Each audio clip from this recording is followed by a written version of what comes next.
Welcome, everyone. We were just sitting outside, and I was just looking out at the trees and thinking about what I was going to say when I came in, and I was thinking about the nature of conversation, and I was sort of lost in this question. And then I suddenly realized it was really quiet, and I wondered why I had, I just wondered, and I turned to Tess, I said, what are we waiting for? And she said, us. It suddenly dawned on me that you were all just sitting in here waiting for us. It hadn't occurred to me. So we began the sesshin with that first night with an incredibly subtle and moving and beautiful conversation between the poet and the teacher, the flute and the spoken word, back and forth across the room. And there were spaces between time for the mind to take in what had just occurred.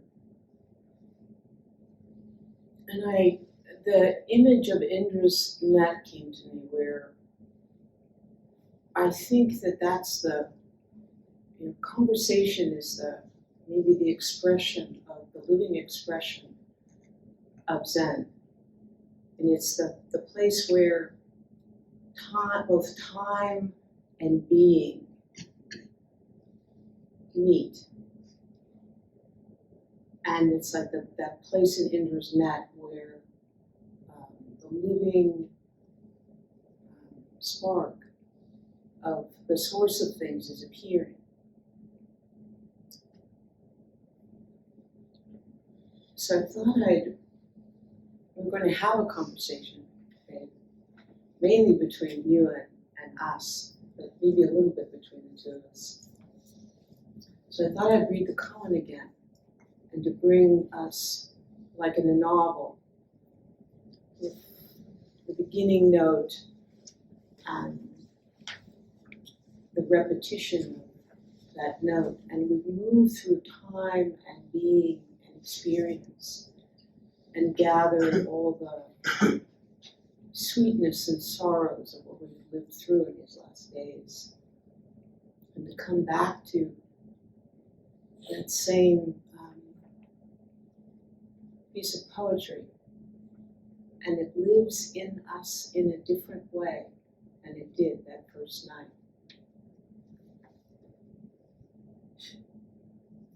Once upon a time, a poet went to visit a friend who was a Zen teacher.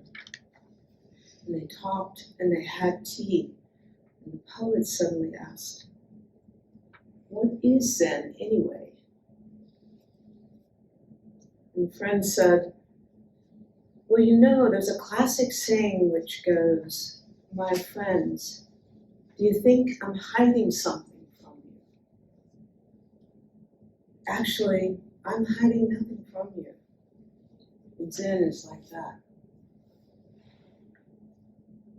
"I don't get it," said the poet. And they left it there. And you can feel what it does not to know something there, to leave something in your life unresolved, and to let it have its place in your life. I don't know yet. And leave it there. Let the universe hold the question. The next day, the two of them were walking in the hills, and the air was filled with the scent of sweet olive blossoms. "Can you smell the fragrance of the sweet olive blossoms?" asked the teacher. Yes, yes, I can, said the poet. You see, I'm hiding nothing from you, said the teacher.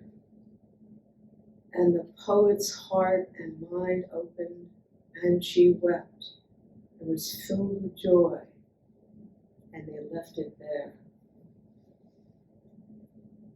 And I think every one of you have had that moment in the last few days where you could let in the sweetness of the sweet olive blossoms. Whatever it was in your life, it might even be the taste of sorrow or the taste of rage or the sound of the owls at night or the look in someone's eyes that you were always afraid to look fully into, and you let yourself open to them. And that will be the sweet olive blossoms. But the story doesn't end there. Later, she visited another friend who was also a Zen teacher, and they were sitting and drinking tea in the afternoon when the conversation took a turn. So this is a beautiful moment too. You're just going along thinking, oh, sweet olive blossoms, I've got it. And then your mind takes a turn, or the world takes a turn, and suddenly someone's got COVID, or suddenly someone sends you a text about something from home, or suddenly your mind drags in some old sorrow or grief or grievance. Something unresolved appears again. In the end, I'll die and you'll die. There will be two heaps of ash. Then where will we meet? So the teacher there is pressing the conversation forward, bringing the student just a little closer into some other portion of their life.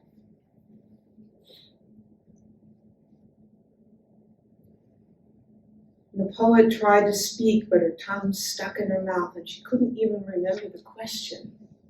And again, they left it there.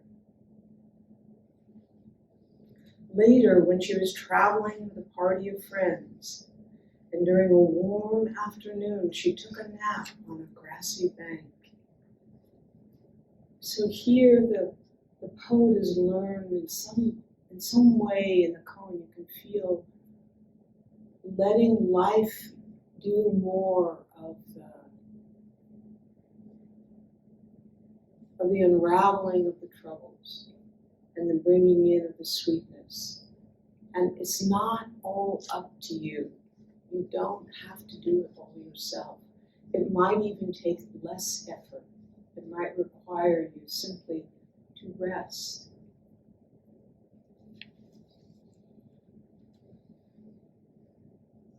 When she woke up, she understood what her friend had meant. And after that, she was pretty much happy. So Tess, would you like to say anything?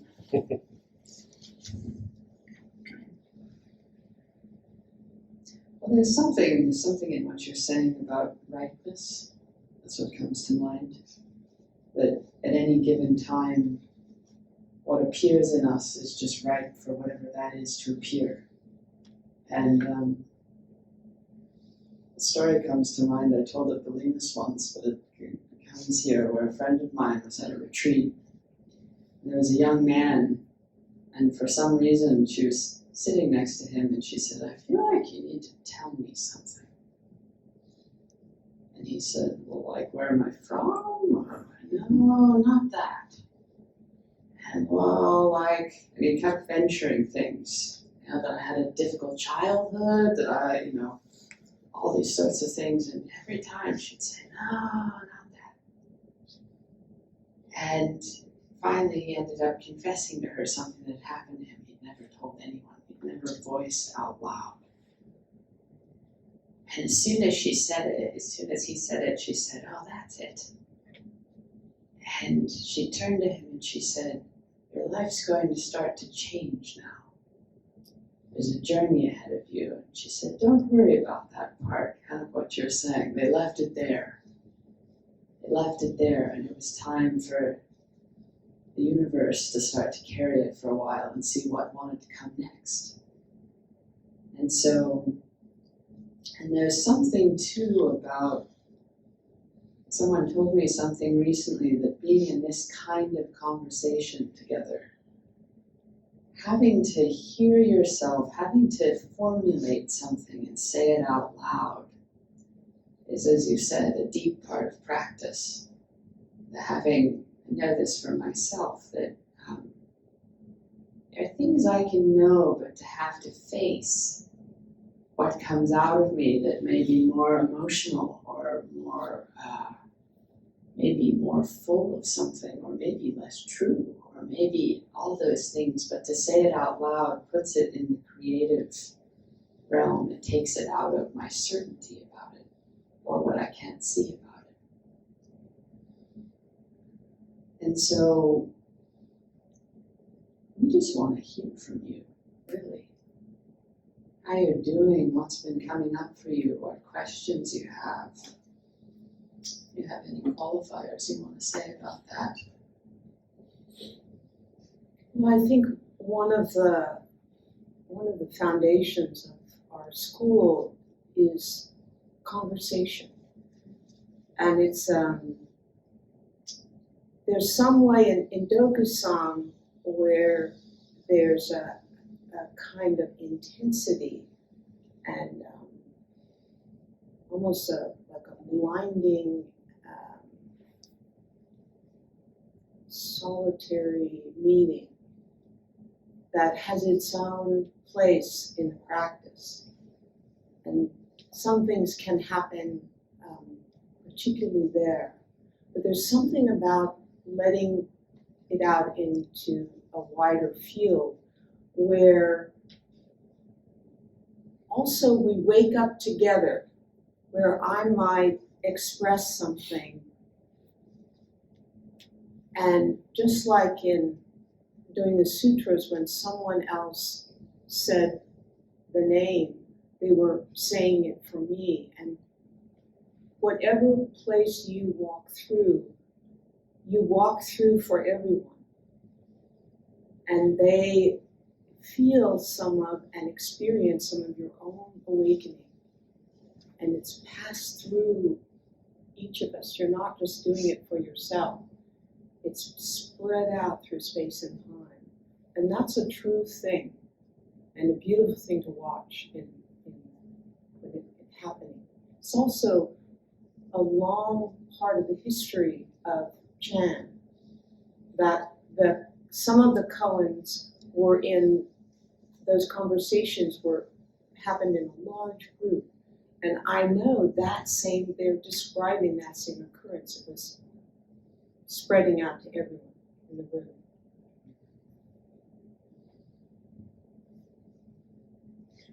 So tell us something. Ask us something. Tell us something. Our head of practice has. I was just telling Sigmund. Lance.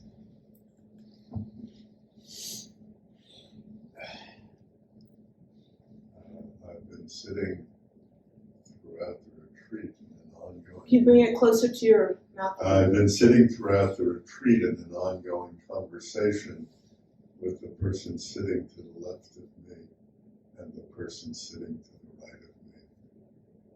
It's been a very intimate conversation with no words.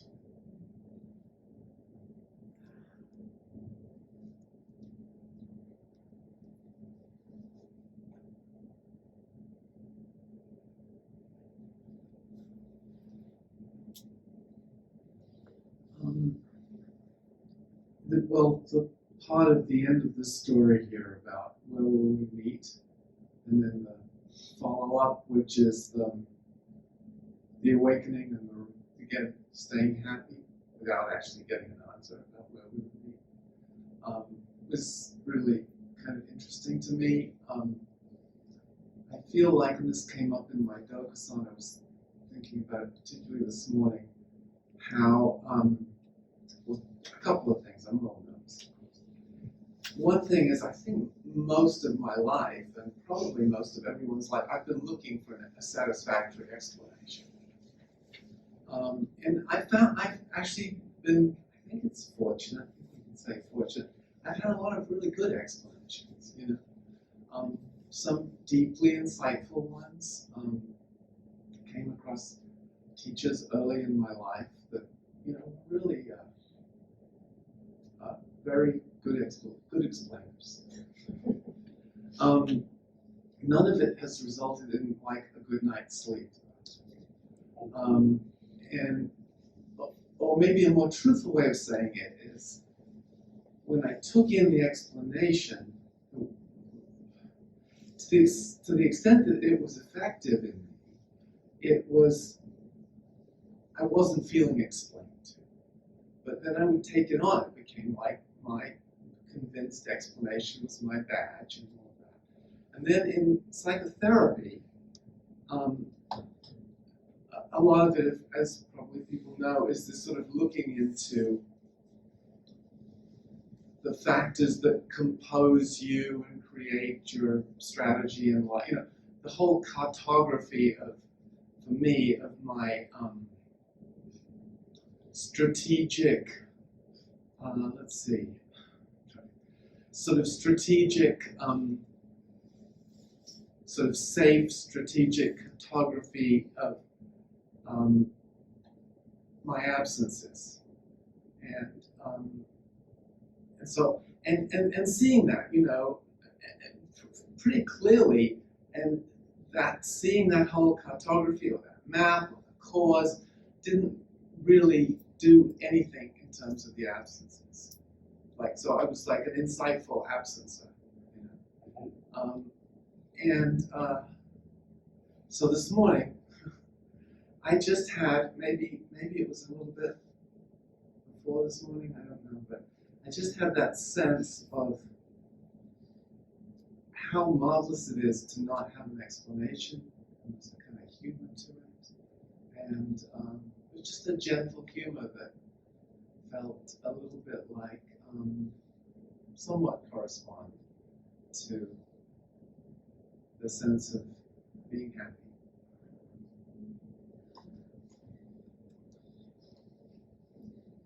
I read a story recently about the artist Patti Smith.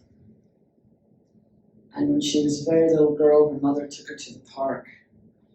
And this eruption of white and feathers and elegant long neck and just appeared before her, and she was completely spellbound.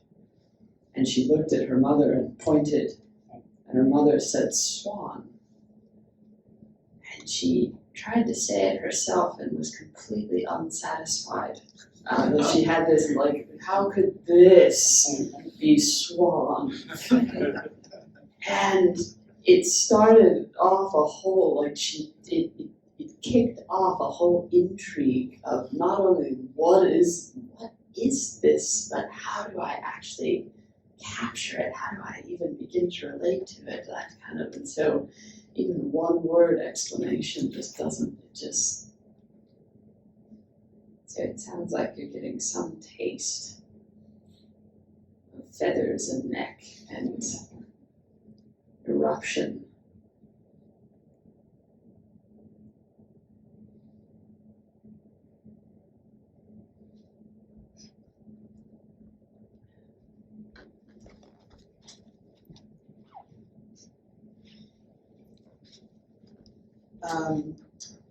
I was amazed yesterday on what I always call hump day, which is the middle of whatever it is, at how much help I needed navigating the dark in the morning and in the evening, in the Zendo here. And I didn't know I needed help until somebody helped me. And my two neighbors were very forthcoming in keeping me from plopping down in the middle of the floor.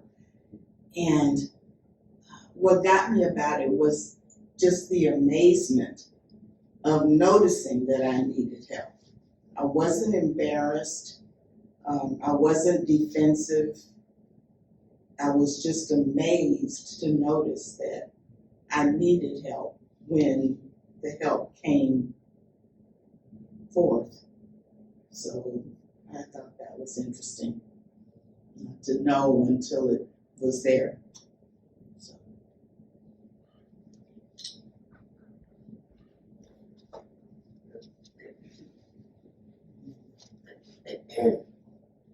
It's interesting that I had to raise my hand and that I don't know how I'm going to say this. I don't know how I'm going to say what I want to say. And that is to say that the first night when we passed the mics around, what's your question? My question was something that, no, my question is, what would life be like without hesitation? What would my life be like without hesitation? And I know that I do things without hesitating, but that's not quite what I mean. And then there was your two talks, both of you in the yesterday and the day before. And that's where I'm speechless that I don't have I can't put that back together yet. I can't track that through. But not anyway, this way, but it's there. And then it goes to, oh, now I remember a little bit. Allison was talking about regrets and shoulds and shouldn'ts in the venue of the samurai world, and that space when there's two warriors with swords, and there's that space from me through my sword, and then there's a space till the next sword starts of my opponent or whatever it is, and then there's something about the moon and the water under and all around that, and how that's another place. And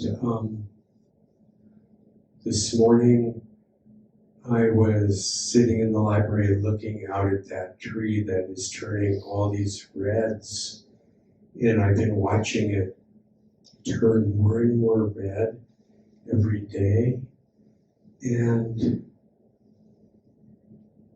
sometimes I just can't get it, but I've got it. And what it is not hesitating and saying that I'm finding now a way not to say, when will I stop doing that? Or when will I stop? How come I always? Oh, I know what it was. In Dokusan, it was, why don't they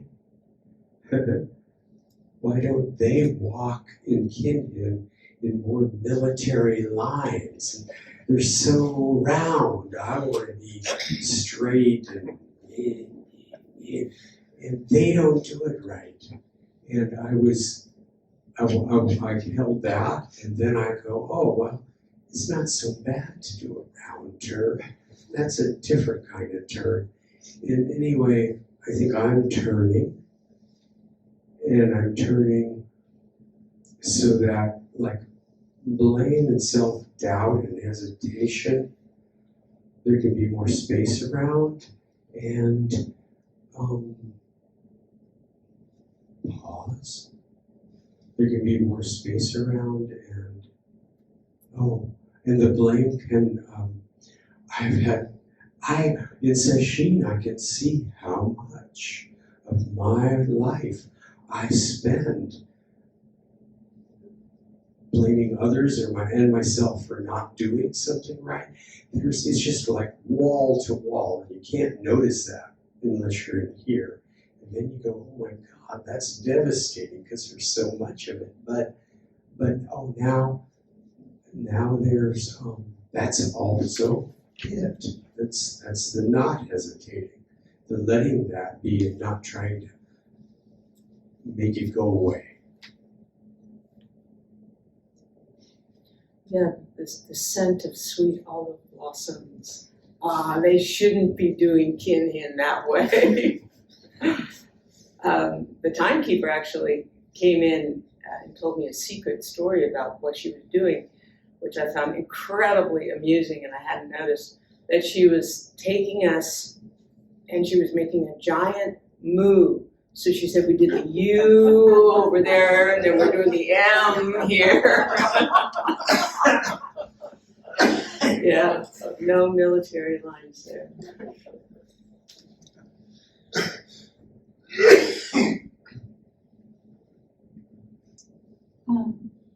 So the question that I've been sitting with, for the most part, has been, what does it mean to be fully embodied? And I thought it would be a great thing to speak into the room because it feels like something that we all do together, being fully embodied. I don't know what that means, or I'm still sitting with it. You know, I'm leaving it as it is, but there we go. Well, I would ask the question inside that question is what does it feel like when I'm not? The question is emerging out of there. So I would ask you, what feels like I'm not embodied? What is that like? It feels like being in my mind. No. My teacher is sitting right there, and he said,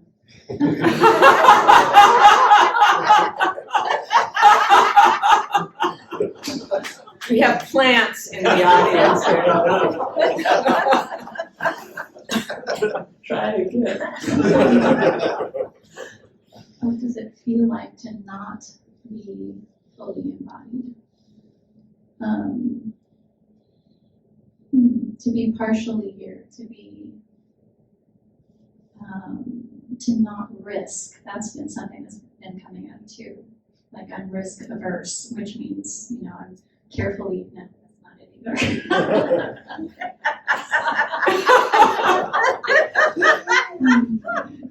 So right now, just close your eyes.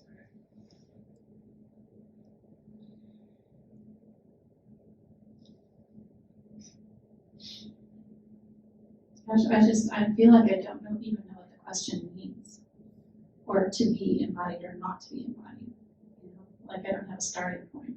I'm just like trackless. Great, so that's a good beginning. Just close your eyes.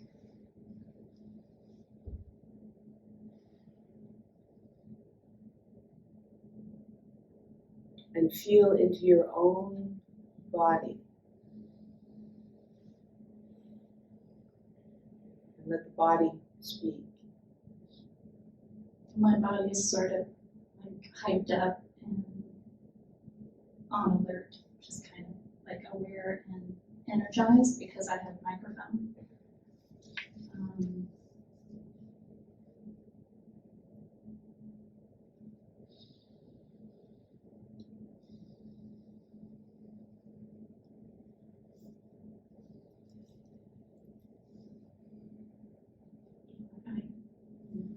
What's happening now? Close your eyes. Come back into your body. It feels like you're not breathing. It feels to you like I'm not breathing.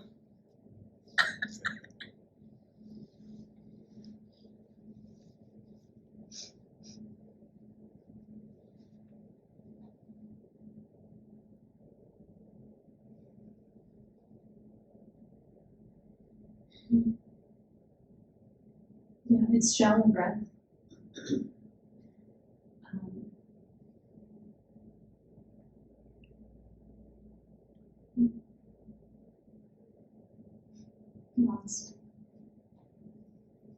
Say again? I'm lost. You're lost. So some of you feel you've lost yourself.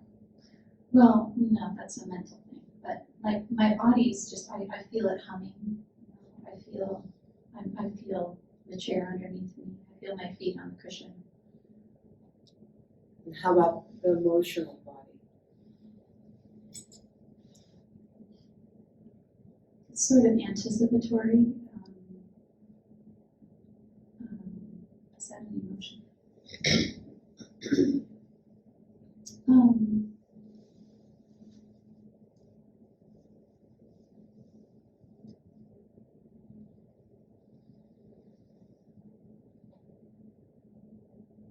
So why is it so hard to have access?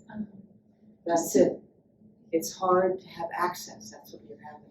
It's hard to have access. That's good. And they left it there.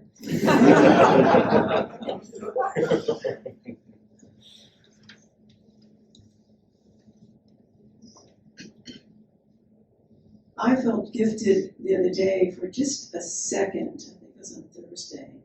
I was just sitting and noticed after one moment, I had absolutely no opinions about myself. And it was just like a flick. And that was it. But luckily I remembered it enough to mention it to my teacher. And didn't think anything would come from that. But it seems to still be in the air. And so when I was sitting this morning and was trying to sort of recall that and not really feeling like it's settled, I realized, I came up with a little saying, frenetically chasing after it, I noticed it was always already here.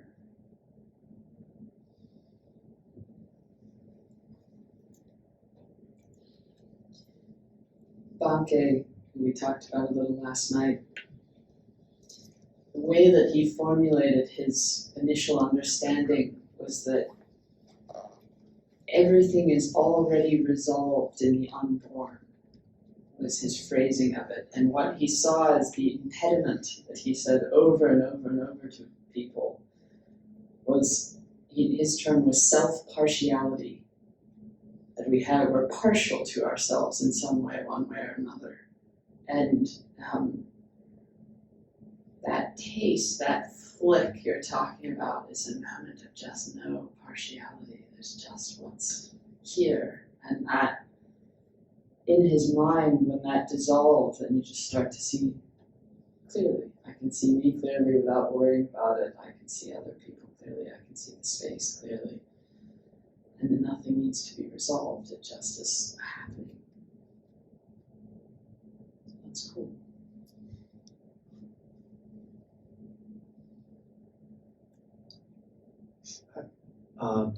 First of all, thank you, everybody.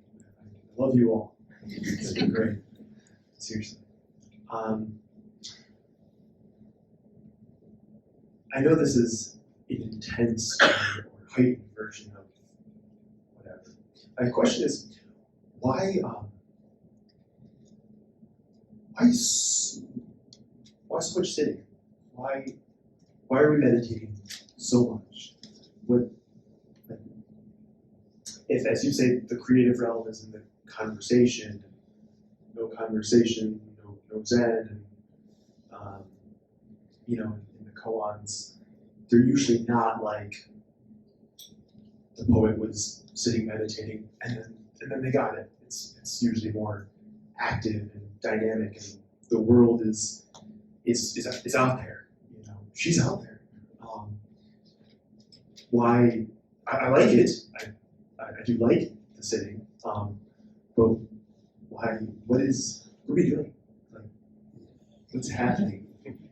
I know we have a lot more to go, and I'm just trying to get the most out of it. I think one question is, what's been happening for you as we've been doing that? It's the more interesting, like the thing in Zen is, as someone said the first night, Zen is the heart of the one who asks. This is so. What's been happening for you as we've been sitting so much? Do you want me to answer that? Yeah. Oh, You said you wanted a conversation. yeah. So, what's been happening? I guess 2 things have been happening that I can really say this has happened. The first is over time. I don't know how long I've been here, but what felt like a very, very loud and very active mind. The voices, the thoughts and songs and whatever is going on in there. I just got tired of doing it, and I kept trying to sweet olive blossom my way out of it, and it was good. And that sort of like, it was like a little bit of a tug of war. Thoughts would come in, and sweet olive blossoms, try to smell something. It was good, and over time, it really got tired of doing the tug of war, so it just kind of relaxed into sweetness of sweet olive blossom. So that's kind of what I would say I genuinely noticed happened. And the other thing was similar to the first. I felt like that there was a stereo going on, like a radio, and I didn't really have control of the dial. Like somebody else was like putting stuff in, whether it was a music channel or an advertisement for something I don't have that I'm supposed to have. And then I would, I would just be able to try to smell something, and that would bring me back into the present moment. So that's what's been going on. But I recognize that I won't be able to sit for however long we've been sitting these days, once this is all over. And I'm just wondering, what is that what's supposed to happen? And is there not a what's supposed to happen? And should I continue to do that? Go out to life and want to be in conversations with people and not withdraw myself from the creative realm. Want to feel things, want to do things. Is any of that making sense? or yeah. Well, I think, we always have what is happening, but we never have what should be happening. And a couple of things I noticed with, there's the description of your experience of what was happening.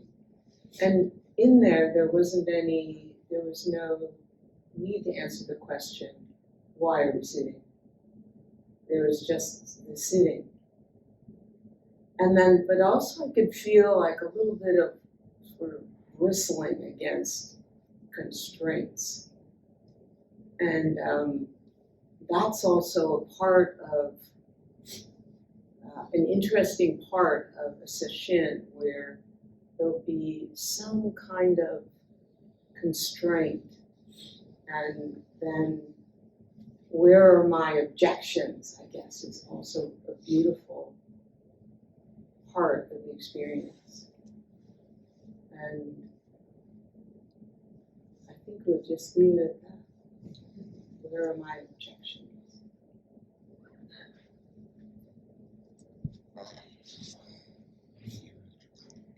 The other side is winning, you guys. There's a contest. There's not one. I had to work that one out in my mind. Oh, she divided this. There's a line. I notice I'm sitting right by the door, and I'm so annoyed at the traffic in and out of the Zendo during periods. And so I've just found this interesting and watched, and I cannot not crack my eye open and just see the bottom half of the person walking by. Some I can identify and some I can't, and it doesn't really matter whether I can identify them or not. So I'm aware of this.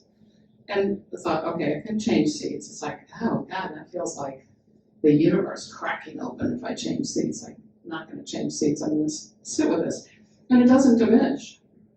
I feel very interrupted. And I just am aware that I feel interrupted and I can't, letting, like John's say, don't be a snob about sound. Okay, it's a sound. It's something that comes. Just receive it. It's a breathing. All of it. I'm prickly to. And then I thought about this. And I've only been to 2 live retreats of PCI retreats. I sat by the door in the last retreat.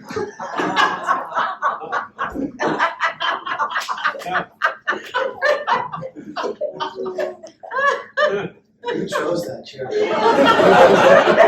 It was the only chair left. Well, because I come with Chip, we like to sit together, so where do we get 2 chairs together? And that was the explanation in Bolinas as well.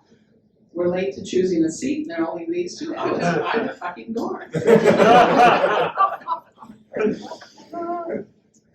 The other thing I noticed is that when I'm in meditation, I get images and movement, and they go up and down, and they go sideways, and there's expanse, and it's very open, fluid in my awarenesses when that happens. And when I came back from Dokusan and we were lying down, I thought, okay, I'll lie down. And I went dead. I just went nothing, like, I don't have access to those spaces when I'm in a different plane. It was so bizarre. Like, what about this posture allows me openness? Because clearly my back was against the floor, but I had the rest of the space. But it was just something that I noticed. I really didn't like it. I felt kind of, all of a sudden I was at a dead end. I was in an alley rather than in the universe in a way that's more open to me.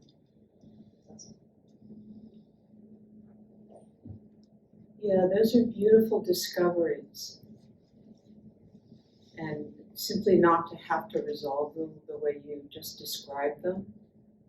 As Tess was saying, they have their own life, and to take them out and let them begin to live now they have light and air. You don't know what they'll become. The other thing that comes to mind is it's a really interesting part of practice to learn to discern what your true limits are. And meaning that if you're someone who endures, to know when to not do that becomes a thing. If you're someone who tends to, say it's too hard, I can't, or whatever, to learning how to, and you can't ever make a rule about it, but you'll learn to know. Something's giving, this isn't good for me to force myself. I think that was part of the lying down yesterday. It was just, that's just, and as John said the other night, he say about his own difficult states, there's no one way. You can never find one way to deal with them. But to just, I think what Allison's saying to you is to just stay in relationship with them and not make any decisions becomes really interesting. Blocked, how interesting. That's what Laura's saying too, I'm blocked. That then becomes the thing. Yeah, that's it. Thanks, Susan. Hello. Well, this is really difficult for me. I could probably go a cowboy without doing this. But I came to Zen partly because it was solitary. And I didn't have to be, I thought, around people in a way that was revelatory, that they could judge me. And so, you know, I enjoy meditation. I've been doing it a long time. And I seem like I get places. But when it comes to dealing with Dokusan or anything, I just kind of freeze up. And I realize that part of it is that fear or whatever of dealing with other people. So that's why I'm sticking this mic in front of my mouth. Not that I expect anything other than that. That's it.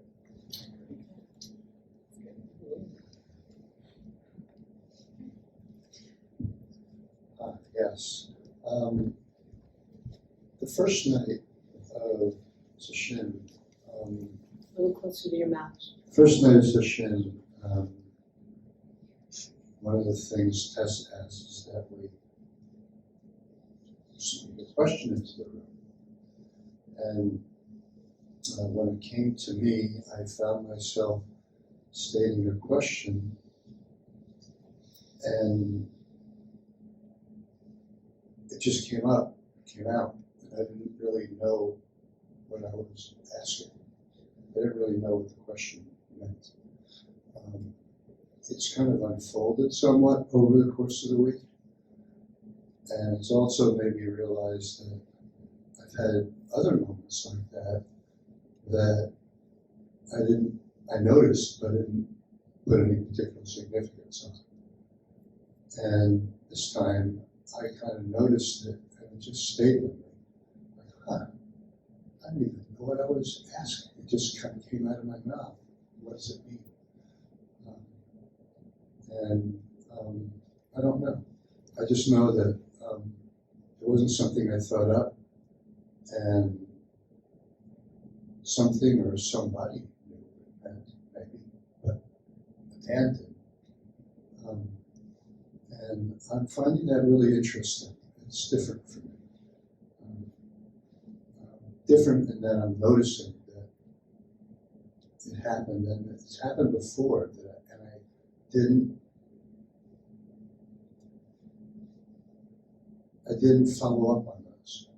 You know, it's like, oh, whatever, you know, kind of thing. Right before Sesshin, I had this thought. There was something in particular I probably ought to bring to Sesshin.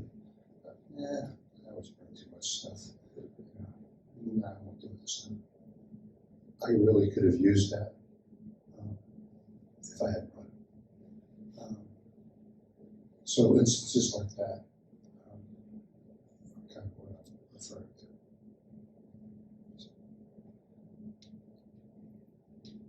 Well, I guess the thing that comes to me is the way you start to notice that someone asks you a question, or there's not that much conversation here, but you have enough or even in your own mind, you have a ton. What am I thinking? It's just a constant conversation. I'm sure you've had hundreds of people coming in your mind in the Zendo. But you'll find you start to get bored by the usual things you say, the usual way you define yourself or tell that story about, and it just starts to feel like you're eating cardboard or something. There's just no flavor or life, and pretty soon, you just can't even get it out of your mouth anymore. And then it starts to be, even Tess is really marvelous. She has some kind of, I don't know, strange, a safe cracker where the way she asks questions, where she'll just if you've ever Dokusan with her, it's dangerous. Kind of go like this, and you'll hear she'll feel around in you, and then you get this click, and you go, uh-oh.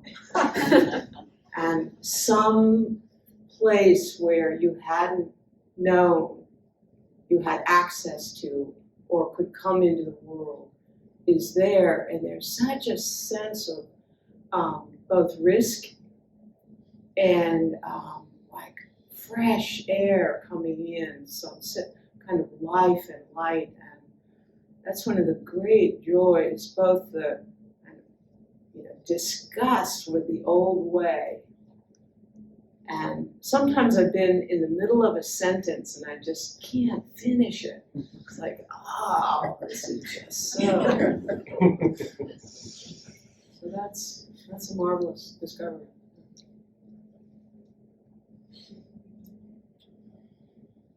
I picked up on. Close to I picked up on the word. more, closer.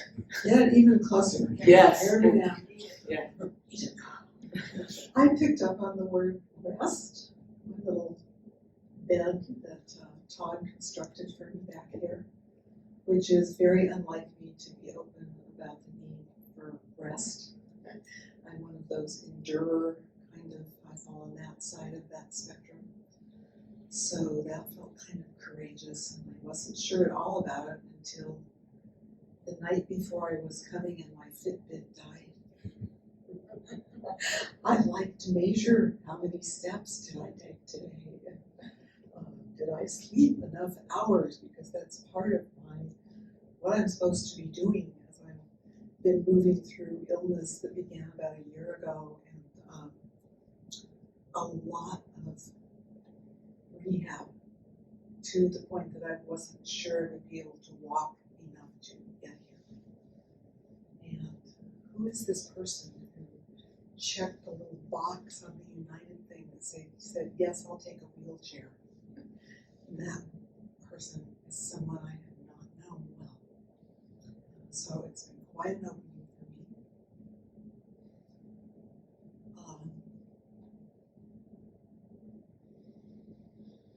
In my dokusans and quite a bit in my process, what's been coming up, which has just been marvelous for me. It's not old struggles or cardboard,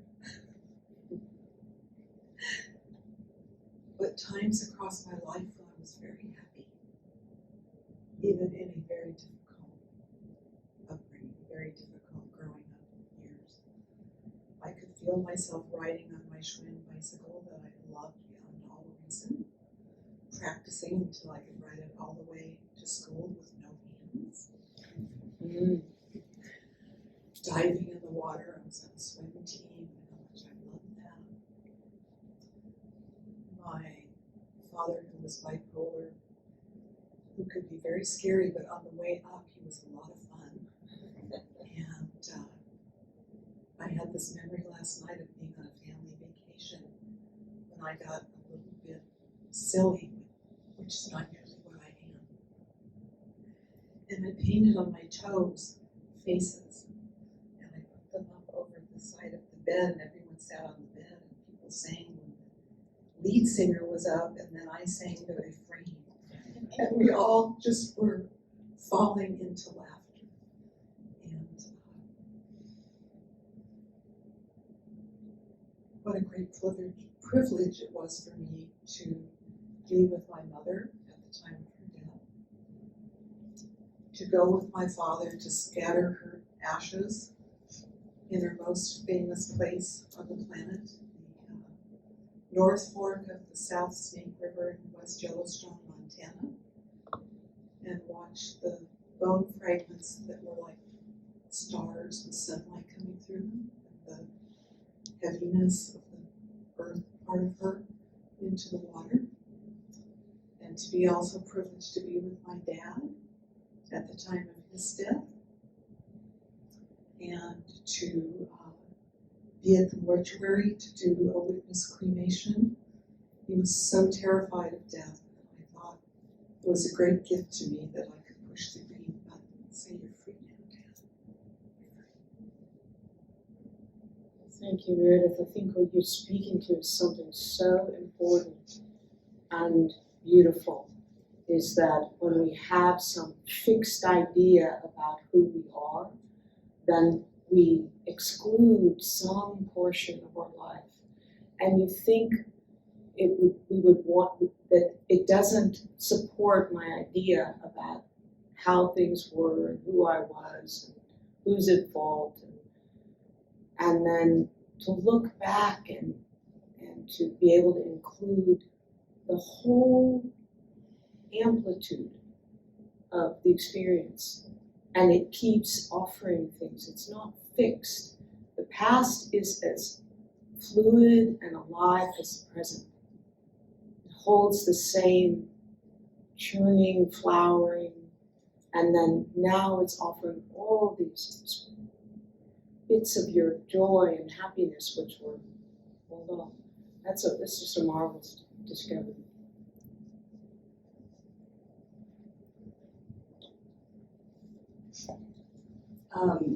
About 3 years ago, or before the pandemic, my friend Joan, who's 95, called me. No, now she's 95. She was 92 then.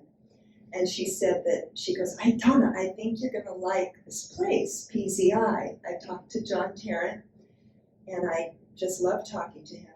And I think you need to go online and try this out. And I've been crying ever since, in a good way. I'm just so touched on this retreat, and I watch myself every time somebody gets up to talk, I start crying. Every time I go to the open temple, it's just this softening, this moon in the water that Allison talked about yesterday. When I first got here, I thought, there's nowhere else I'd rather be, and then about 3 days later, I'm thinking, why am I doing this? I don't get it, I don't want to be here. And now I'm bouncing back up to there's nowhere else I'd rather be. And to be shown your, I want to say shown your shit, but I mean your gate, your Mara, whatever is going to help you, I don't know, include, is such a gift. I love being told that I'm full of it and to cut it out and in a nice way. It's just lovely. So thank you to the teachers and to everyone.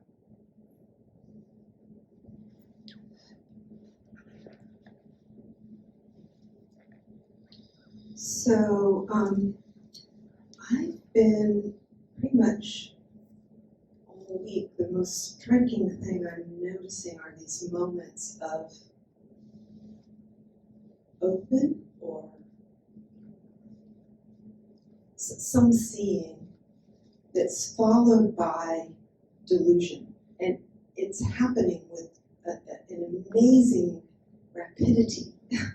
And I thought I'd have this example this morning. It felt really kind of searing where, so first, I'm sitting on the side of the altar and I've been on the floor more, and it has felt literally like I'm at the feet, the robes of the Buddha, of Kuan Yin.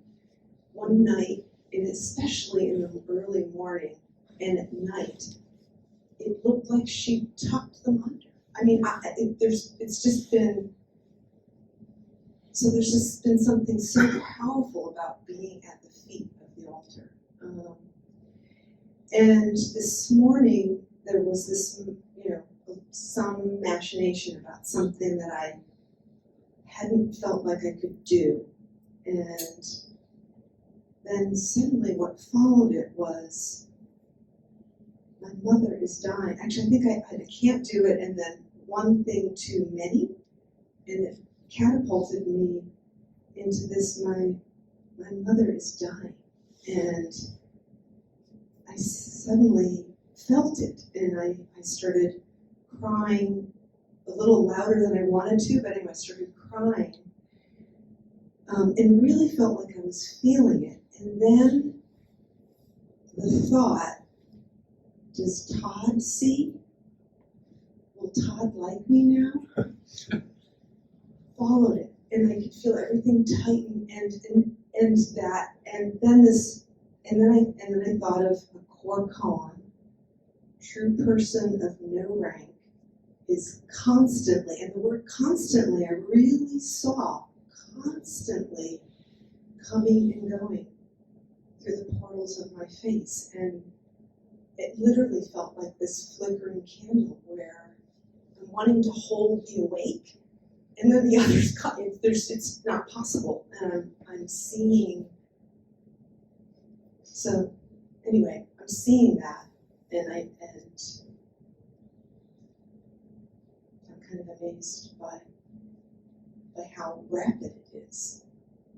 There is a wish that it would let me see that I could stay a little longer with the awake, but anyway, and I think there's some little narrative that pops in about how will I appear. I think the other part was reporting it in Dokusan, which also I could feel the tightening there too, so that the contrast is feeling, there's something about the degree of the contrast of having the experience followed by imagining reporting the experience. That's it.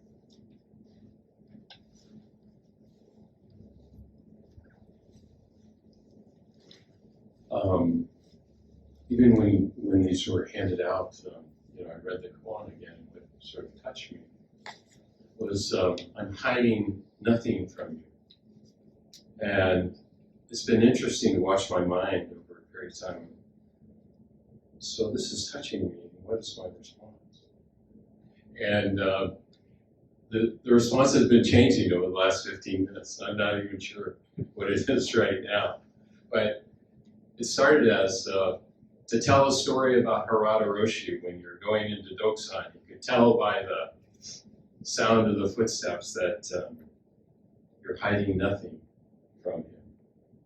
And how in Dokusan, we can together somehow hide nothing from each other. But then I thought, you know what, they're going to ask me, what am I hiding from myself? You see, we're hiding nothing from you. So I hope you don't ask that.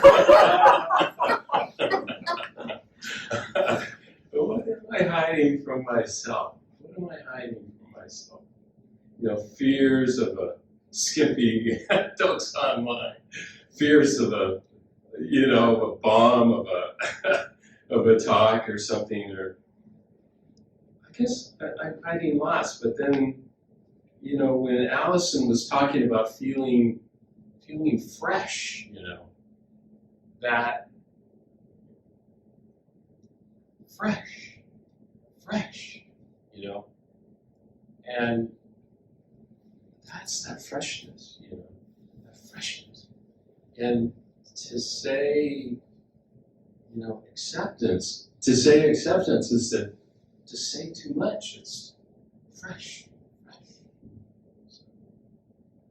Please don't ask anything.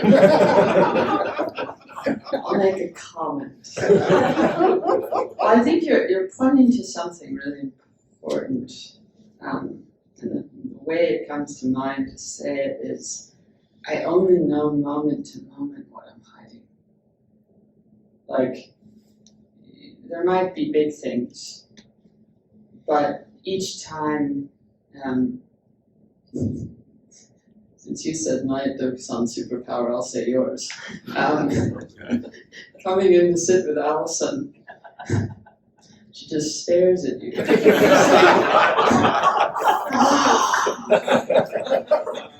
When I got here on Wednesday night, I was really tired and just coming out of a lot of stuff, and I sat down and I just looked at her, and she said, "And you, how have you been doing?" And I really tried hard to keep it together. My lips start quivering and everything I just start weeping. And it didn't even, what I realized as I started weeping was sort of like the swan thing. Any explanation I had about it actually wasn't like swan, like no, like it, but the just having it and the being witnessed in having it and that I couldn't hide it in that moment was incredibly, it was a gift to me. And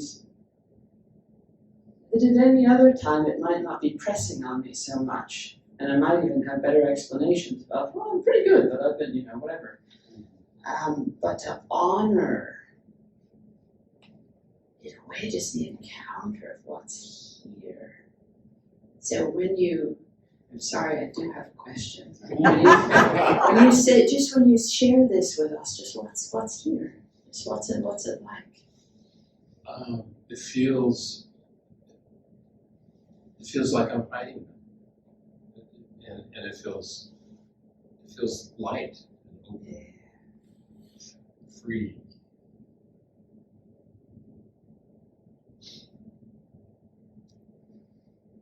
Anything else? No. Thank you for asking only one question. I won't subject you to my stare. Oh, yes. I think that there's one more thing I want to say about that, is that it goes with what I was saying about myself and what a few other people are pointing to. Whatever we're holding off, it's such a relief to have it. Even if as you're having it, you think, no. But it's like something goes just quiet in the body when I've turned toward whatever is true.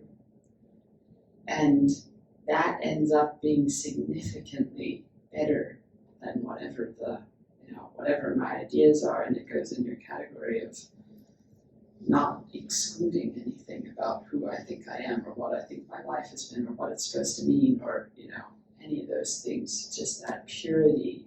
We've been doing the Refuge series these last weeks, and each vow at the bottom of it has that. Just saying, it's not about doing something right or wrong, it's just the purity of including what's here. And not, killing, stealing, lying to somehow keep it at bay. So, thanks, John, for just opening that territory.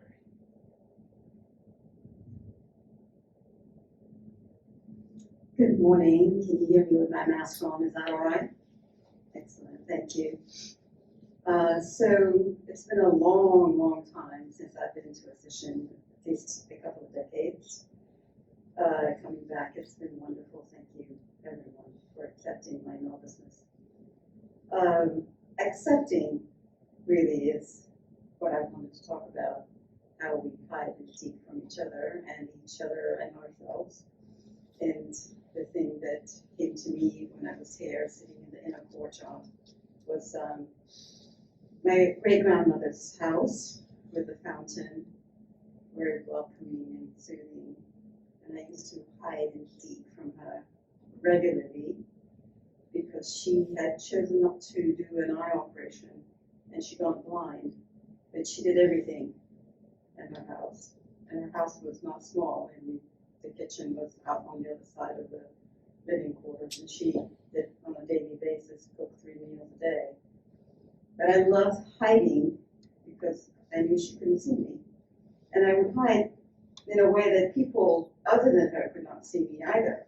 But she would always find me. She always found me without her eyesight. And one day she sat me down and said, "Child, I can smell you wherever you are."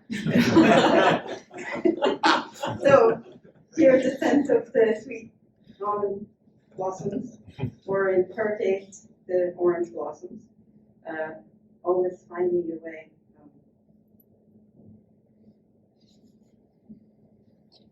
Well, I think also, just to say one thing, that quality of both knowing and not knowing simultaneously is a very interesting territory. And you'll find that in yourself, where you'll get close to something and like you can smell the scent of something, and you don't really want to find it yet. And so you might go into another room, knowing and not knowing. I'm not quite ready yet, but you can feel it or smell its fragrance. And even just to let yourself have that, oh, that's a place I know about, and I know I might need to walk into that room, but I'm not quite ready yet.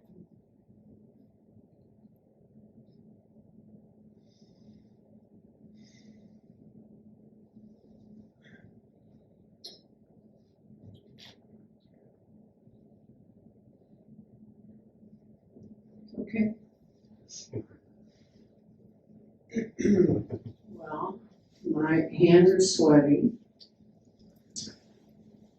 I'm a little bit shaky. My stomach's a little bit shaky. Just about to cry. My heart's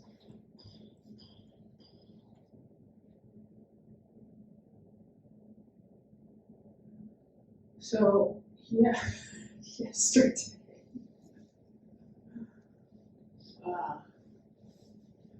Before I came into the retreat, because I've been doing a combined head practice, timekeeper on Zoom, I was like, I'm not gonna step on Bob's toes. I'm gonna fully support him, hold the space for everyone, and fully support him. And I didn't know exactly what that would look like, but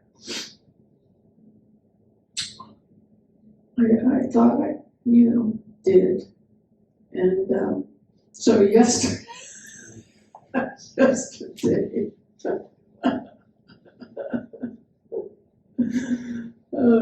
think I stepped all over him.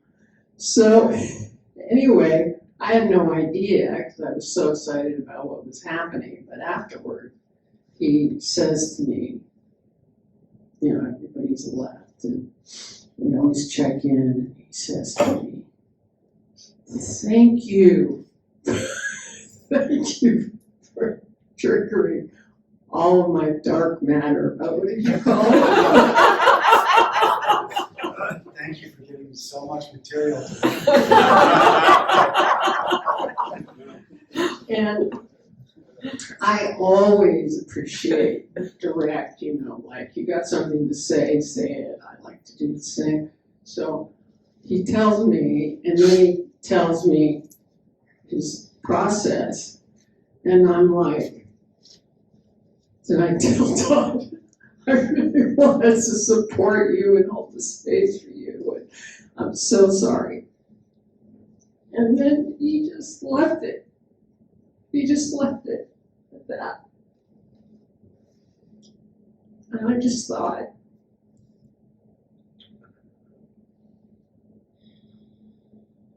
wow. And I walked away, and this whole part of me that just hasn't been here in so long that I've even noticed, just was like, I call it the rats chewing on the wiring in my brain. Just, are you fucked up? You stepped on his toes. You shouldn't have done that.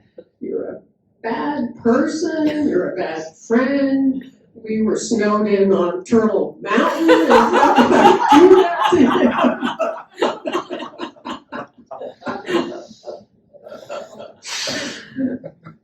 And then it would go away, and I'd be like, so just leave it there. And I go to my room, and I'm going to bed, and I'm like, just fuck up, you're a fucking idiot, let me just step. I mean, it was like constant, and calm down. Then I'm dreaming, I wake up to go to the bathroom, and it's like, Jesus. And sitting here in the morning, I almost frickin' didn't ring the bell because I was like, oh, anyway. But there's that part of me that was like that awareness that rang the bells, even though that was still going like that. So, I don't know, Todd, thank you for forgiving me instantly. Thank you.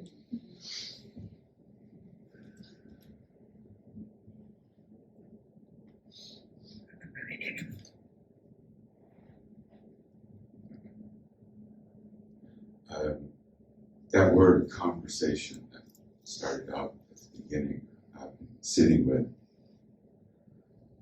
and it's the word I use to describe the what I do on Saturday mornings when I offer myself for talks with folks, conversations, but it used to be work in the room, it used to be Dokusan.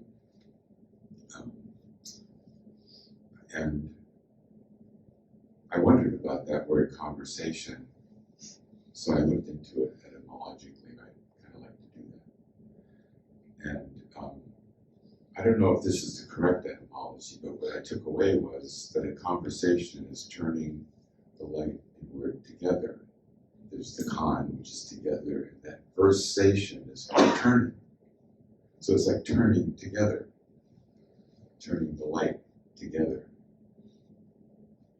And how, in a way, it's not that really different than when I'm sitting quietly meditating, and there's a conversation going on constantly in here. And I'm witnessing that conversation with myself, with the koan. The koan is not really different than me. And how, I appreciate that turning together. The collaborative nature of the endeavor is having a conversation, whether it's myself, the koan, or another person. It's walking around this morning. For a long time, I thought about that morning greeting as a kind of darshan. I'm blessing you all as I walk around, blessing. And it's really only been recently that I've appreciated how it's a collaboration also. That I'm here open to you, there, open to letting you into me, letting you let me into you, and how rich and more fulfilling it is than thinking about me just sprinkling darshan, blessing water on you or something. And that Patti Smith story about the swan reminded me of something someone said about once you teach a child the name of a bird, they will never see that bird again. And once I, name myself in a way, I don't see me once I've labeled me. And what is it like to just not know who I am, what I am? And how much I'm appreciating sitting behind the altar. I haven't sat behind the altar in a long time. Usually it's hidden away. We walk around it. That's something I think is not so usual. Usually the altar's up against the wall, and you don't get to see behind the altar, and we all get to see behind the altar. We get to walk behind it, sit behind it, and see what's hidden there, and maybe see what's hidden inside here. And I've been particularly enjoying that.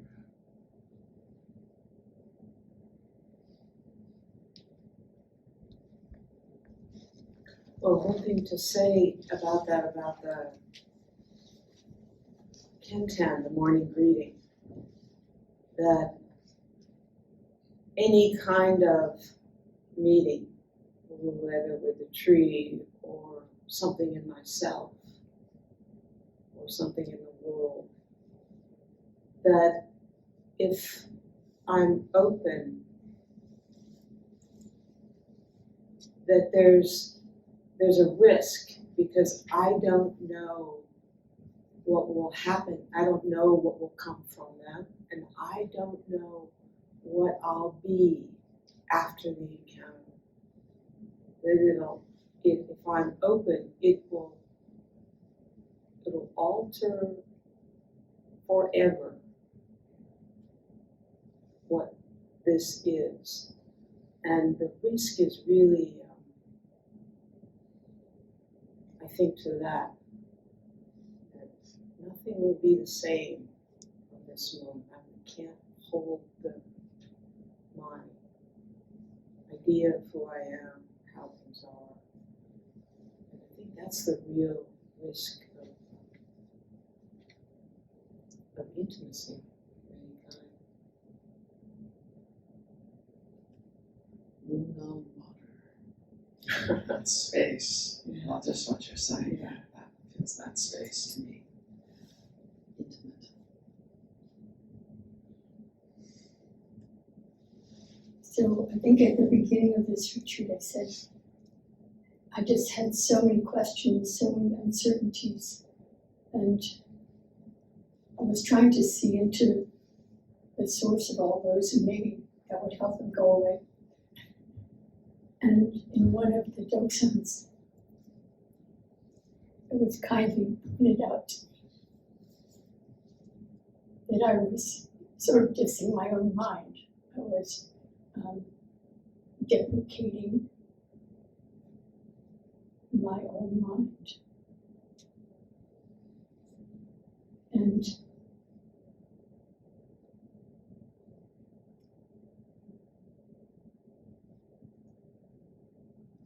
so they're kind of sunk in gradually, I have to say. And that night I was asleep, I woke up and it was just coming back to me again and again. And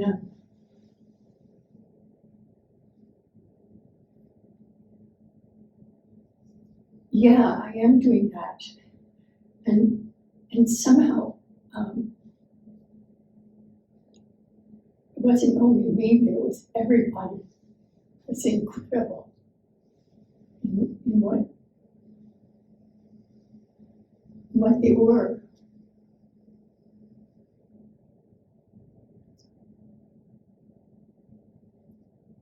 And I don't know what that was, but tremendous feeling of energy, and that's still with me. And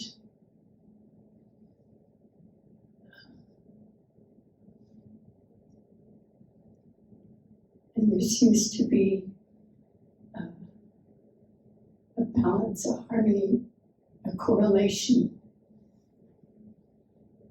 between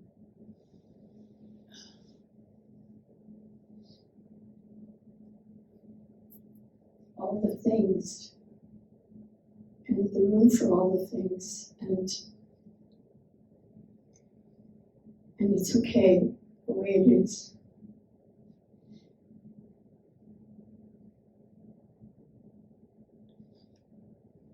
Can I say one little thing about that you said to me about this?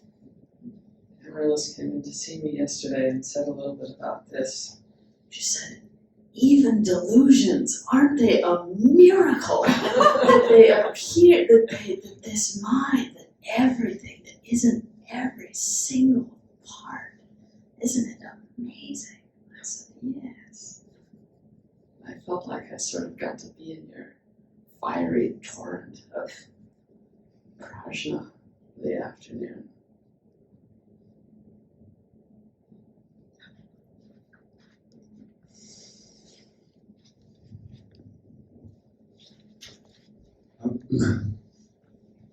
One of the things that I'm most moved about that we do in Sesshin is that morning greeting. And it feels, it's a meeting for me. That seems to be the heart of that koan. Where will we meet? And so having that meeting in the early dark with the teacher, spreading that meeting around the room, I find really moving. One of the things that has struck me most about this particular Sesshin is that that meeting is everywhere, in everything and everyone, in every gesture, every glance. I was kind of shocked at how intimate I found watching somebody receive the hand sanitizer. and that nothing noise that out the pew. It's a completely unique noise to Sesshin here. But I've just been kind of astonished at the intimacy of all of the meeting that goes on throughout this session. But oddly enough, the other morning I was so absorbed with this idea of everything being simultaneously revealed to all of us that I completely missed Allison's morning greeting. I was so absorbed in sitting there that I didn't realize she had passed me. And I was really looking forward to it, as I do. And then I noticed that her tread became heavier as she was leaving the room. And I was really surprised. Anyway, I just wanted to say a little bit about that quality of meeting.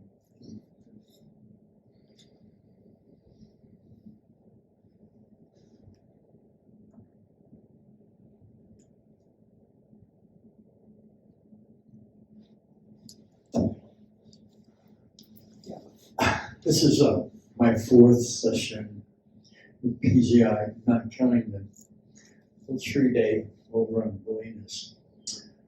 And every time I leave, I always leave with more than I came with.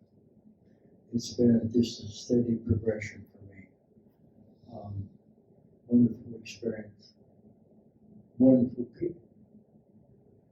And I crawl on glass to get here. I won't miss it if I can get here. It's been such a positive experience. All kinds of little things. The other morning I was in such a hurry, I came running in with my shoes on. And I'm sitting there and looking down and going, oh my God. They must think, who is this senile old fart that can't remember to take his shoes off? Anyway, I noticed that nobody was particularly looking, so first walk out, I snuck out and took them off. Anyway, just little things like that. And then kind of another side story that I was going back from my walk the other night, and up here on the edge, there's a coyote. And he stopped and looked down at me. And I really had contact, and it was an amazing experience because I could feel it. I could feel the contact. And it stayed with me. It will stay with me. That was such a delightful experience. Anyway, thank you all. This has been a marvelous experience. Sharing this moment with all of you.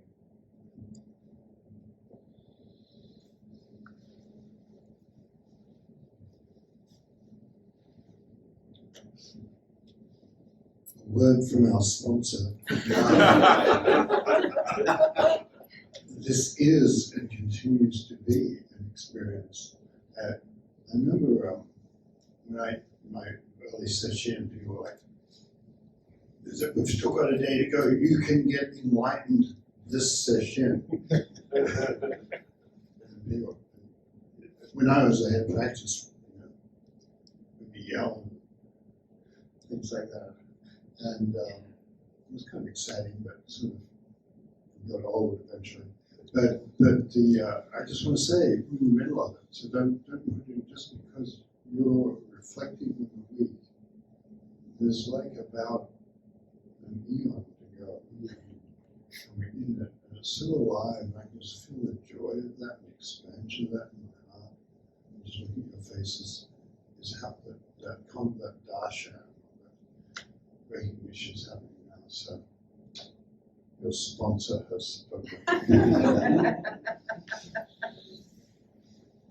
Yes, whatever you think the day will hold for you, it's inconceivable.